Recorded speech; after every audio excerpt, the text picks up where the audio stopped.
Hey, what's up, everybody? Cinephile Mike is here, and we are in Season 4 of Award Season Reviews. 98 reviews in 98 days, counting down to the 98th Academy Awards. Quick reminder before we dive in, please make sure you click that subscribe button so you don't miss a single day. Today, we are kicking off our 13th theme week.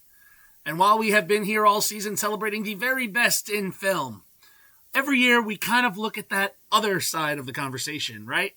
And that's what we're going to look at this week. Welcome to the other side of Awards Week, where we take a thoughtful look at the films that are nominated at the unfortunately named, but sometimes entertaining, Razzie Awards, where we're going to break down what didn't connect and decide whether the criticism sticks. So to kick off, I am looking at Secret Hideout and CBS Studios' Star Trek Section 31. Written by Craig Sweeney, based on a story by Bo Yeon Kim and Erica Leopold, based on the Gene Roddenberry series, the film was directed by Olatunde Osunsanmi and released on the Paramount Plus streaming platform over a year ago in January of 2025. The film, set partly in the Mirror Universe, a very brutal alternate reality ruled by the authoritarian Terran Empire, Star Trek Section 31 opens with the origin story of Philippa Georgiou, played in youth by Miku Martineau, and in the main film played by Oscar winner Michelle Yeoh. As a teenager competing for the Imperial throne, Georgiou survives a deadly right to succeed to the top spot that forces her to sever all personal ties in order to claim the power. This moment defines her ruthless reputation long before she encounters the present-day events of the Federation. So then when we shift to the Prime Universe in the early 24th century, Georgiou is now operating under the alias of Madame Dufranc, the proprietor of the nightclub Baram, on a distant space station, who is pulled back into covert operations by the secretive Starfleet intelligence division known as Section 31. She gets recruited by Agent Alok Sahar, played by Omari Hardwick, and she joins a very unconventional team of operatives, including a Starfleet rep, an android, a robotic Vulcan, and many others. And it is their goal to intercept a catastrophic, dangerous weapon known as the Godsend, which is a device that is directly tied to Georgiou's past in the Mirror Universe. Now, as the mission unfolds, Georgiou hesitantly joins forces, but shifting allegiances begin to emerge as everyone involved in this mission seems to have some kind of hidden agenda, and we're not kind of sure who we can trust. And as it becomes clear that someone within the organization may not be as who they present themselves to be, it will come down to a battle, shocker, to save the galaxy. It's very formulaic, folks. It's a sci-fi film. Let me talk first about what doesn't work for me here. It's the film's overall structure and tone. Now, I'm going to say, I'm approaching this primarily as a standalone viewer. Please don't take away my critic card. My Star Trek knowledge is largely limited to J.J. Abrams' trilogy that he rebooted. I haven't seen all of the films or the other TV shows. I knew this one was a standalone, so I could go to it. This story feels less like a fully realized feature film, though, and more like an extended pilot episode that, would be used to set up a series. The script is a little dense, and it's a little convoluted, not because the universe is inaccessible, but at times it almost feels like there's too much going on. Character motivations, betrayals, lore-heavy exposition, everything piles up very quickly, making it difficult for any, investment in an emotional landscape for these characters.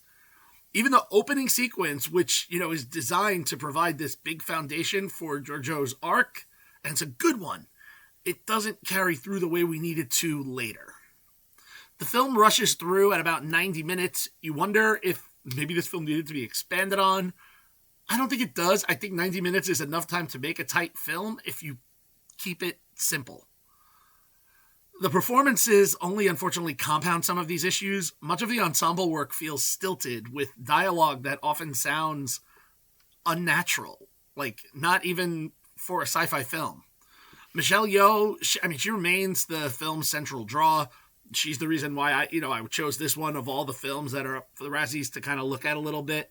And while she commits, as she always does, and handling the majority of her own stunt work, stunning, not a shocker there. But she too sometimes struggles under the awkward weight of the writing. And the tone occasionally veers into something that feels almost like Guardians of the Galaxy style irreverence, but much smaller and not as well executed. Visually, oh, Lord, sometimes you can find something in the visuals, but there's so much reliance on CGI here that the production design looks too artificial, even for what a Star Trek feature film could be. What works, though, I will say, Yeoh's physicality and screen presence, undeniable. We can get past, the dialogue. The action sequences are fun. And the costume design by Gersha Phillips is striking, particularly Georgiou's wardrobe. Just what you see here in the poster is just a small pocket. But really, that's some of the most visual moments that I took away from the film were the costumes. Maybe that's a bad thing. Makeup and hair are solid across the board, with Yeoh standing out. While the film struggles consistently to hold my interest, I will say there were flashes of intrigue and moments where, longtime franchise fans will find things rewarding. And underneath this, uneven execution, you can sense there was a stronger concept somewhere. Maybe they just needed to cook this a little bit longer before they shot it. All right, let's talk about box office and awards. As the film was directly released onto the streamer, I have no box office information. Critically, the film surprisingly did better with the critics than with the audience. Not much. 52 critical reviews put it with a tomato meter of 23%, and over 1,000 audience reviews give it a 15% on the popcorn meter. Award season-wise, the film is nominated for 5 Razzies. Worst Picture, Worst Director, Worst Screenplay, Worst Supporting Actress for Casey Roll, who plays one of the Starfleet officers on the team, and Worst Actress for Michelle Yeoh. I don't agree with. There are just some people that are never the worst. Come on now. However, the film did have some positive recognition, including a Best Actress in a sci-fi, fantasy, or series, limited series, or made-for-TV movie for Michelle Yeoh at the Critics' Choice Super Awards. Also, the film is a Primetime Emmy nominee for sound editing.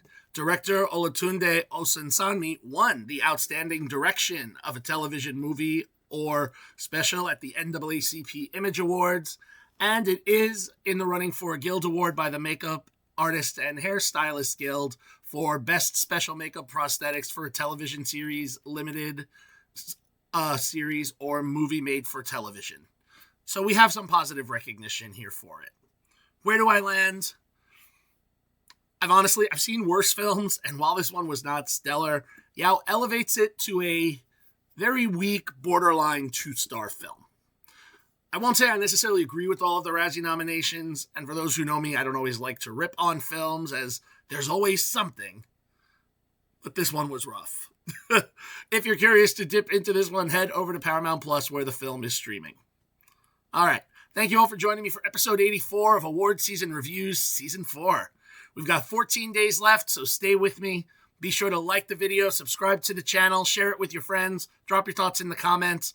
You can follow me everywhere on social platforms, on Letterboxd, and of course, head over to cinephilemike.com for even more reviews and movie goodies. I'll be back tomorrow with the next review on the other side of awards season, but until then, this is Cinephile Mike saying take a break and watch something new.